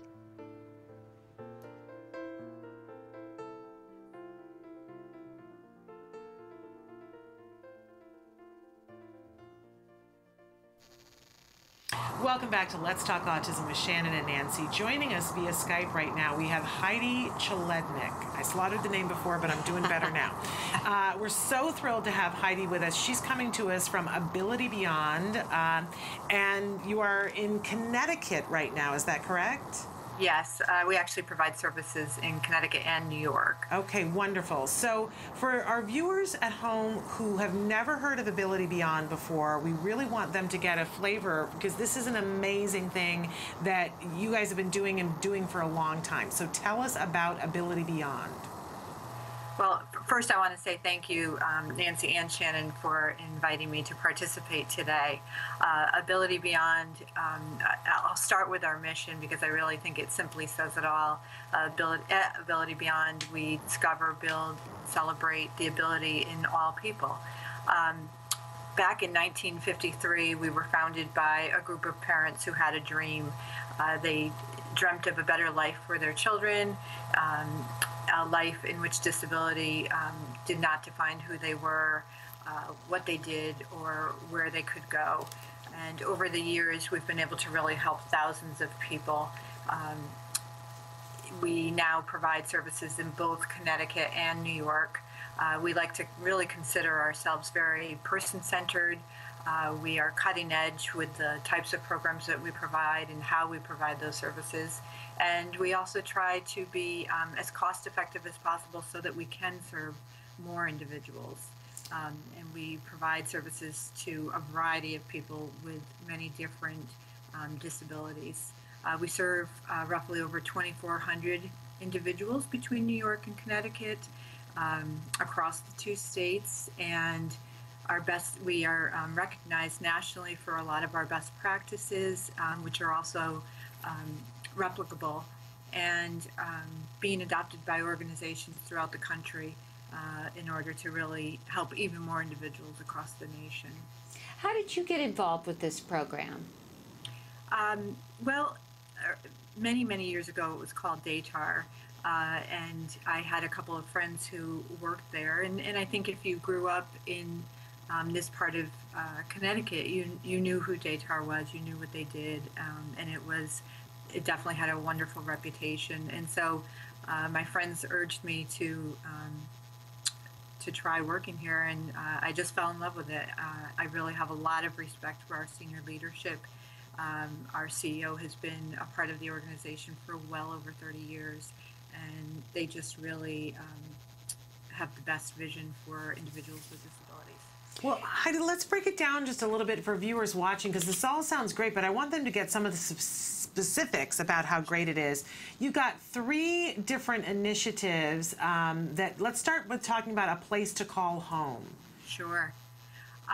We provide residential services to individuals who are on the autism spectrum, as well as individuals with intellectual and developmental disabilities, brain injury, Alzheimer's, and mental illness. And residentially, one of the models that we have is kind of a 24-hour all-inclusive model where individuals receive 24-hour staffing supervision. We also provide behavior supports in that model, nursing supports, physical therapy, occupational therapy, speech and language services, and an individualized day or work program. And tell us a little bit about fostering independence through work, another initiative. Through work, we have a few different ways that we do that. We have individualized supported employment, where an individual has a desire for work in a certain area. We find employment based on that individual's desires and their skills and goals. We help them with job exploration, first of all, because sometimes people can come in and think they want to work in a certain location, and they find after exploring it that that's really not what they want to do. We help them with resumes, with interviews, and then once they get a job, we help them with job coaching if needed, and then eventually just check-ins if that's all they need. We also have a model that's a group-supported employment, and in that model we partner with a local business, and we'll have a group of individuals with a supervisor from our organization, and they're, again, learning on-the-job skills, and they really can become a part of the culture of that business. So it's the folks who work in those businesses love to have our folks right by their side. And then you also have an initiative called Aging with Dignity. Yes, Aging with Dignity is, we are committed to not having folks have to go into nursing homes. So we have really worked on looking at our environments. Many of our individuals are aging and do have Alzheimer's. We're looking at the physical environment, what kind of adaptations need to be made in order for them to remain in the home, what kind of services need to be tailored for those individuals, how do we keep them safe. But we're really committed to providing those services in the home. Sometimes we even partner with hospice, so that really at end of life, they still remain in the home rather than going to the nursing home. And how do individuals that are listening, families that are listening today, how do they get this support? How do they get involved with Ability Beyond? Well, most of the time they're working with different state agencies, and folks come into our doors in many different ways. They can be through the state agencies that work with developmental disabilities, with mental health.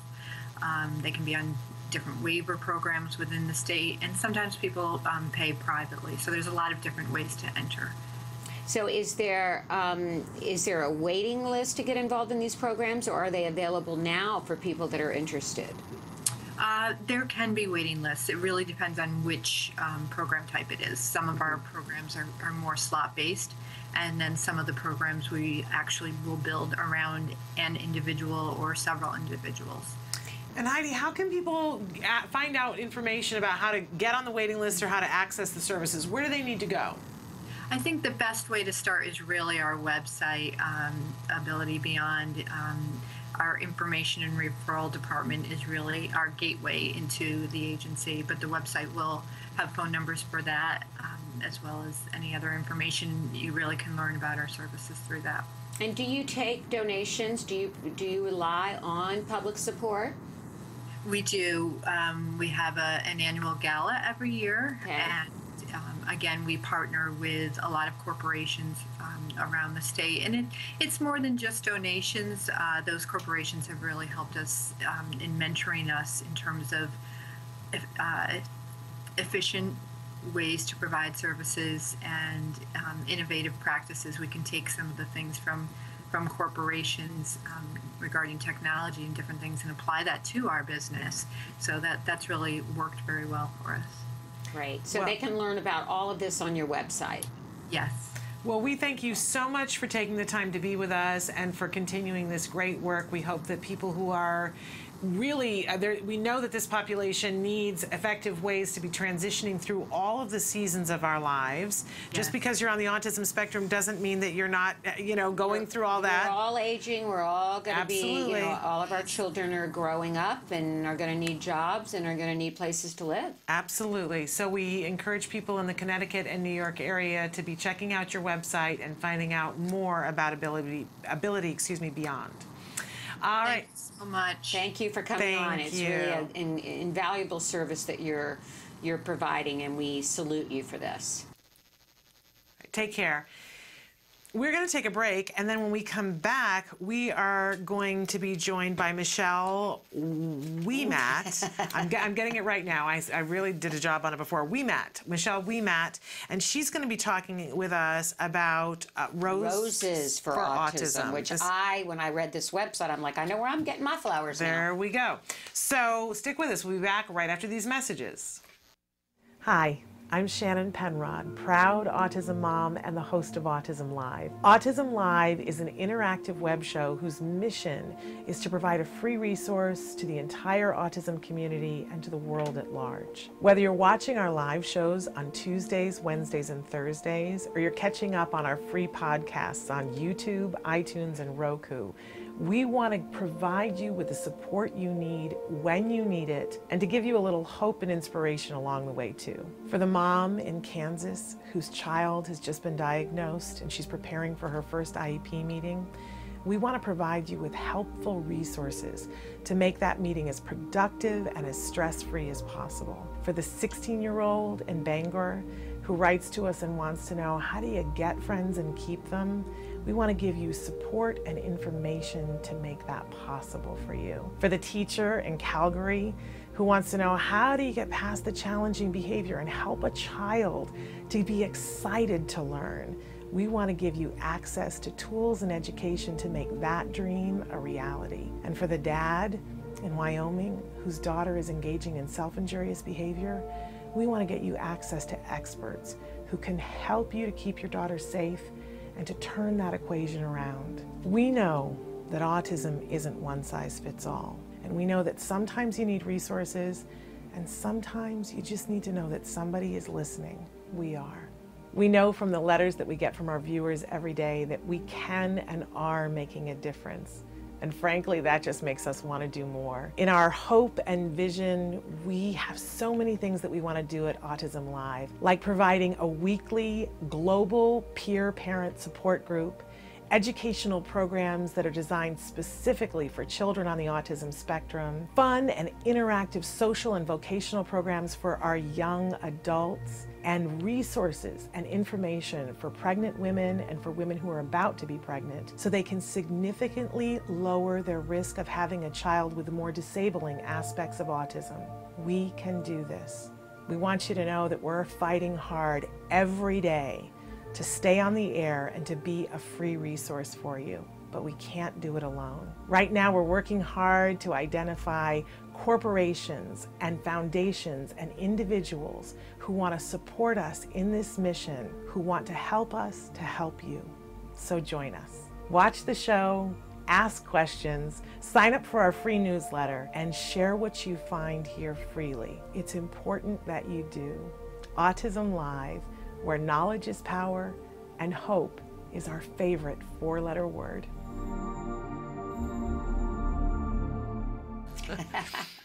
Welcome back to Let's Talk Autism with Shannon and Nancy. We don't have just one guest for you today. We have two guests. I know, and they're both doing amazing things. Amazing in the world work. of autism. So joining us via Skype right now, we have Michelle Weemat, and she is the managing director of Roses for Autism. Michelle, thank you so much for being with us. Oh, thank you for inviting me. Hi, Michelle. We have so many pretty blonde women on the show today. It's like, well, yeah, our other guest was. It's a wonderful thing. So, Michelle, you tell us about Roses for Autism, for which you are the executive director or managing director. A managing director, yes. A managing director. Tell us what your mission is. The mission of Roses for Autism is to foster meaningful employment and personal success for individuals with autism. Okay. Love that. That's a great mission. How do you accomplish that? We accomplish that in a couple of different ways. Roses for Autism is considered a social enterprise. So every day we grow and cut and sell a variety of fresh flowers, roses, of course, being one of them, but lilies and gerberas, and these historic greenhouses in Guilford, Connecticut. We occupy about 150,000 square feet of greenhouse space, which I believe is the size of a football field, roughly. Okay. We have a very dynamic business. We sell in our retail store, on our website. We have wholesalers. We employ about 22 people, and 1/3 of our workforce are adults with autism. And they are employed in a variety of jobs throughout the business, from greenhouse to shipping and logistics, our e-commerce and IT departments. So it's really wonderful. And also the proceeds from the flower sales fund scholarships and programs for career training and a program called Discover, Learn, Work. Yes. I believe earlier on the show you had the chance to speak with my colleague Heidi Chalednik from Ability Beyond. Yes, we did.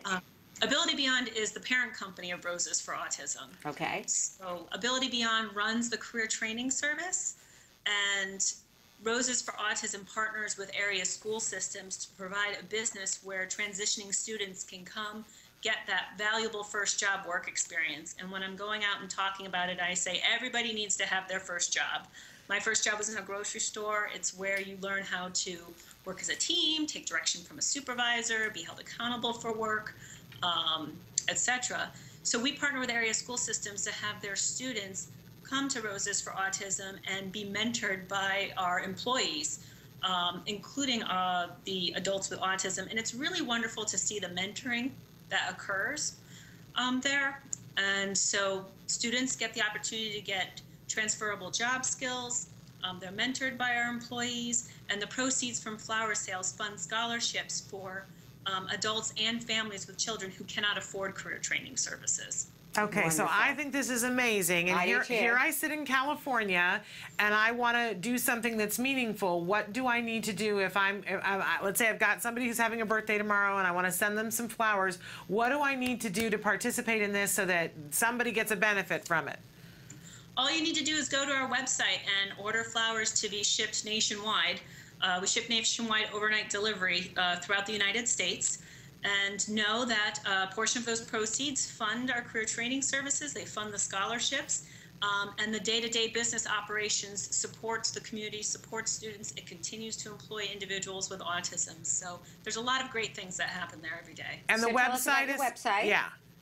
Yep, you can go on our website. What is it? What is it? rosesforautism.com. Okay. Simple enough.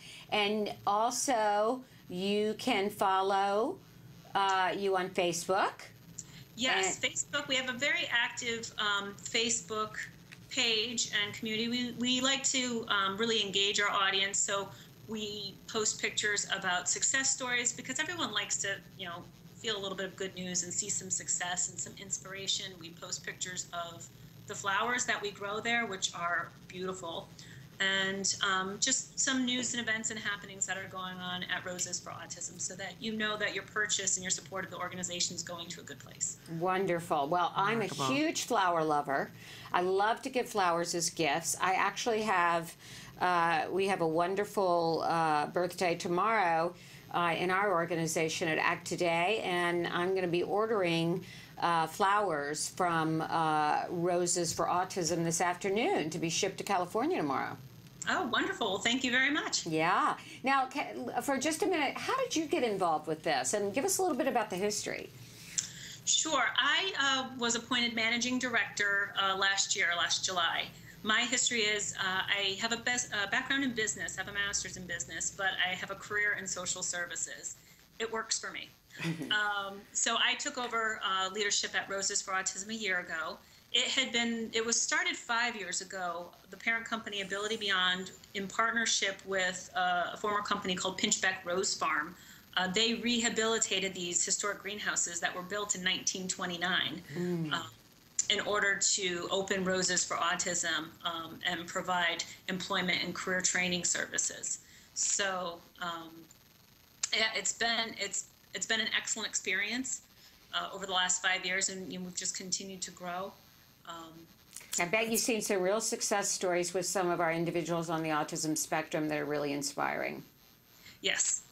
Well, I think if you go on the website today, there are some banners that are announcing our fall collection. One of our employees, he's been there probably about 4 years. He is an adult with autism. He's our e-commerce specialist, and he is my right hand with all things related to the website. So if you see some interesting graphics and designs and updates, that's coming from him, and he does a great job mentoring the students that come through and teaching them those skills. What a wonderful, wonderful story. We thank you so much for being in business and for making it a fruitful business in so many different ways. Oh, thank you. And again, people can visit rosesforautism.com. Thank you for being with us, Michelle. Thank you. Have a great day. You too. Bye-bye. Bye-bye. All right, we're going to take a break, and then we're going to come back and cycle back, cover some more of the news stories that we didn't get to, and talk a little bit about Denim and Diamonds that's coming up. So stick with us. Stay with us.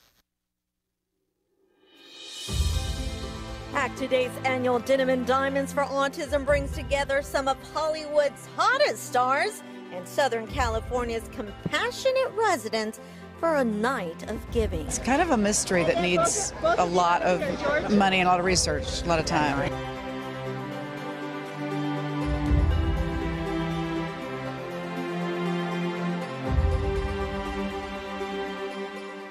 Net proceeds from the event will provide direct access to therapy, social skills programs, assistance dogs, assistive technology, basic safety equipment, and assistance to military families with children with autism.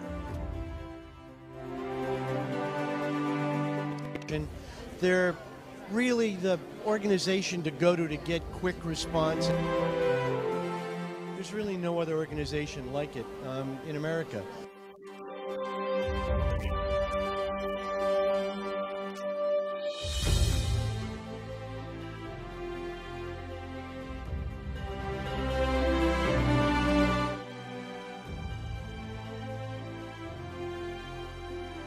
It has become a star-studded, celebrity-attended mega fundraiser. And it should, because as this event has grown, so have the cases of autism. And so we need more and more moments like this, more and more people to be recruited towards the cause. That's what motivates people to get involved and to contribute. You know, hopefully when you come out to these events, it is emotional and it does touch you, and, you know, it does, you know, motivate you to do something about it. Since the creation of Denim and Diamonds for Autism, Act Today has provided over $1.5 million in access to care and treatments to children with autism whose families cannot afford the necessary tools their children need. Marcella Solorio, ACT News. Right around the corner. Yeah, it is. It's coming up. I can't wait. I'm so excited about it. I know you're busy. Yes. But it's promising to be very successful, because we should mention it's a star-studded event, and it's absolutely beautiful, and you do an incredible job, Nancy. But the point of it all is it's about giving. And at the end, there is more money for the things that you give grants for. Yes. And that's what's life-changing to the families. And financing our programs like Act Today for military families and Act Español or Autismo-live Familia. This is where we get the bulk of our funds for the year for our programs. Yeah. And, the rest is gravy for the actual grants to families. But this is for our operating expenses, our, program cost, and it's so important. And so while it may, I always say it's my chance to play Cinderella. Yeah. I'll be wearing my sparkly Cinderella shoes. I have a pair of good luck shoes. Nice. So I'll be wearing, I didn't wear them last year, but we did pretty good. So I'm wearing my little sparkly silver shoes, and, it's my chance to kind of play movie star for the night, because I get up there on stage with all the celebrities. But it's supporting serious work, and what you don't see in our little tiny office with all the boxes and grant requests is the day-to-day hard work that goes on, raising funds, dealing with families, guiding these families, shepherding them through the process.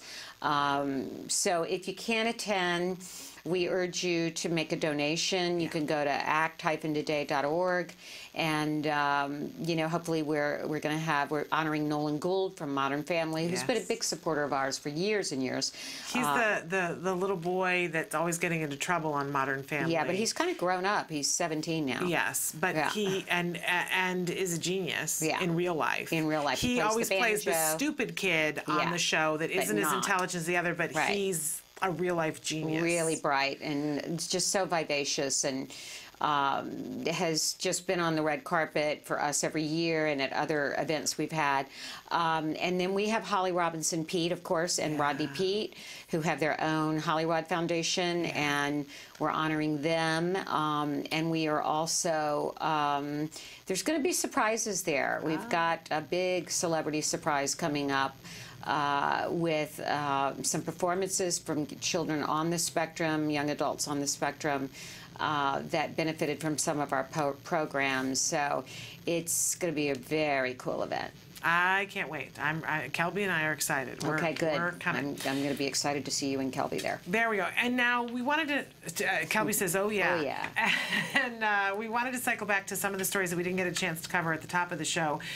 There was a new study that came out that was published just earlier this week in the online edition of the Journal of Autism and Developmental Disabilities, talking about measuring brain waves to be able to gauge autism severity. Now, if you've been around in the autism community for any amount of time, there's a phrase that has run around frequently called sensory processing disorder. And that sometimes we see, you know, I feel like sometimes somebody will ask me something and it takes me a while. It feels like it has to go in one ear, out the other, cycle back around and go back before I go, wait a minute, what did you just say? Right. And that we see sometimes with our kids that their ability to respond to sound is a little bit delayed. Right. Well, what they've been mapping is, and what they've discovered is that measuring how quickly a child's brain processes sound might identify the severity of the autism. And that if they've been seeing a correlation between these two things, the amount of time it takes them to process will demonstrate itself in other ways and be more severe if it's a longer period of time. And they're saying that if we can see that that's actually true, then they can back it up. They can be doing the brain scans earlier, see that that child is more prone to have that delay, and work on it earlier and get in front of it. That's so great. Isn't that exciting? Yeah, I wonder if one way of working on that is to do more visual cues and to teach in a more visual fashion as opposed to an audio fashion. Well, and there are also, there's the Tomatis method that helps you to be able to sort out brain sounds. Yes. We know that with some of our kids visually, they have to be able to, they're seeing everything. I know, and they have to be able to focus on what's the most important thing in the room, and it's hard to do that until the child has a certain amount of language. And the same goes with sound. They're hearing everything. Exactly, and I think back to Carly Fleischman, who Carly's Voice, that book, and she talks, her parents thought that she wasn't understanding anything, and she now has enough language that she talks about when she was younger, that there was so much sound she couldn't pick words out. Right. And that over a period of time from when she was 7 to I think 13, she taught herself how to distinguish which sound was which, so that then she began to understand what they were saying to her, which is fascinating when you think about it. It really is. You know, I think this perspective is so important. You always talk about perspective taking. We just assume that our kids are wired like we are, just as an assumption. And what we have to realize is their auditory processing, their sensory processing, as we know from Dr. Temple Grandin, so different. Absolutely. And we really, before we get frustrated, need to take a step back and say, what might my child or this person on the spectrum be going through that they can't react in the way we expect them to react. Absolutely. And I want to point out, too, while we're talking about this subject, that there are some lessons and skills that are in the academic curriculum that have to do with recognizing sounds and vowels in particular. Because I know as a former classroom teacher, there's sometimes that you have a kid who just seems like they're fuzzed out, they're not listening. Right. You ask everybody else to do something and all the kids are doing it, and there's the one kid who isn't. And as a teacher, sometimes teachers get frustrated with that kid and say they're not compliant, they don't care, whatever. And sometimes what we find out is that child is not processing the vowel sounds properly. And there are lessons and skills to be able to sharpen that for a child, to be able to work on those sounds, and you guys can have access to those lessons. So and I have seen personally the difference when you teach a child how to process those vowel sounds and distinguish between them, that their response time gets faster. Right. And then it seems like, oh, they're paying attention. think about how many kids maybe are misdiagnosed with ADD or ADHD, and it's a processing issue. Boggles the mind. But just so you know, there are lessons and skills that deal with that, and they're in the academic curriculum. Okay. I love this story. Football changes everything for autistic teen. And Lakeland High School, I didn't see where that was, but in the article, but a boy named Josh Bailey, it says at Lakeland High, walked across the sideline at Lakeland High, a teenager with autism playing on a varsity football team. And if the story ended right there, it would be amazing, heartwarming, and inspiration on its own. But there is so much more. There was a time when Bailey couldn't talk. One of the traits of autism is delayed speech, the article says, and he didn't learn to speak till he was 3.5. He's yelling in this story, "Get your pads on, let's go," authoritatively. Come on, his face full of excitement, and there was a time when he didn't have any passion. He was extremely shy, sensitive to loud noises. Football changed everything. It unlocked a passion and a fire in this young man, and it gave him a whole new set of friends, helped him fit in to high school in the White Lake Township, and he's a senior offensive tackle. He stands 6'6", weighs 270 pounds. Wow. Josh Bailey's a big guy. He led his teammates to the end zone to start stretching. He was selected captain of the team for the first week of practice. They rotate there. He was also selected captain of the first game. And it's not a feel-good appointment. He has earned it. He is focused on football. He loves this. And I love his quote, "I'm autistic and proud. I'm not afraid to be open about it. I've been through a lot through autism. I turned from something that hindered me as a child, and now I can show people, hey, a kid with autism is making it in football. People call me an inspiration, but I'm just living my dream.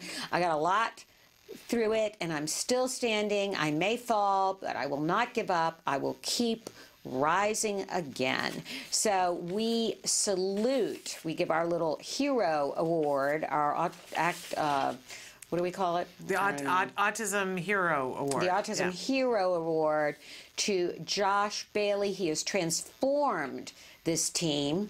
And it's a heartwarming story to me because my son has just started playing flag football, and Wyatt loves it. The school principal, Mr. Madrid, is the coach, and he's tough. And Wyatt loves it. When I asked what he loves, because he blocks, and they don't actually tackle, but when I asked him what he likes about it, he said, "I like booming on Johnny, who is on..." You know, but likes to boom. But that physical contact, you know, we've always said that our kids need to get their yayas out in a way that's productive. This is productive. Yes. Plus, it's teaching him team play, and they're saying that Josh Bailey has the size to play in college, and they said that he has piqued the interest of NCAA Division III in Cincinnati. The College of Mount St. Joseph offered him a roster spot. So they're saying that they're not putting it past him, but he's saying, "I can't think about college. This is my team right now." So we just wish this young man the best. We absolutely do, and I salute the school, too, for having the open mind to do this. And I sure hope he can make it onto a college team. That would just be spectacular. Wouldn't that be wonderful? I think it's a remarkable story. Maybe he'll play pro one day. And one of the things that jumped out at me was that in his sophomore year, he was elected the class president. And, you know, one of the things that in the article they were talking about, his dad said, you know, we look at him as being as high functioning as a person can be with autism, but he still has some social things. And it's so funny to me as parents how we look at things, because the dad saying there are still some social things, and yet he was voted the class president as a sophomore, you know? And my son was voted class pastor of his 7th grade class. Did I tell you that? I did not know that. Yes, Wyatt ran for class pastor. His slogan was, "Because I like to pray for others," and he won. And is now the class pastor. He leads the class in prayer every morning. Wow. And speaking of prayer, I just want to thank all of the friends and family and supporters that have been praying for my husband, who is going through a different form of chemotherapy, a new treatment for his cancer. And it means so much to us to have your thoughts and prayers. for my husband, who has been living with cancer off and on for 20 years. It's gone into remission and come back several times. And our prayers, your prayers, keep us going. So thank you very much from the bottom of my heart. Well, and we just have one more minute here, but you just had a very special event at your church, because you take this very seriously, that, you know, you're somebody who's about, I'm going to do something. And at your church, you started a special needs ministry. Yes, we call it the Exceptional Families Ministry. There we go. And we just started our ministry again. We meet the third Saturday of every month at 5 o'clock. And we have people from all autism, Down syndrome, cerebral palsy, and we celebrate God's love for all of us, that we're all unique, that we are all here for a reason, we all have a purpose. And it's so wonderful to see some of these individuals come in and be told that they don't have disabilities, they have different abilities, and that they're exceptional, and that to remind them that the Creator loves us all. And so it's really where my heart is, along with Act Today, doing this ministry. It means so much to me, because my church just brought so much to me and my family. So, you know, let us know if you want to know more about it. We're in Woodland Hills, California, in the San Fernando Valley, and we're welcoming more people to come. It doesn't cost anything, and we have fellowship after the service. Remarkable. And I love it.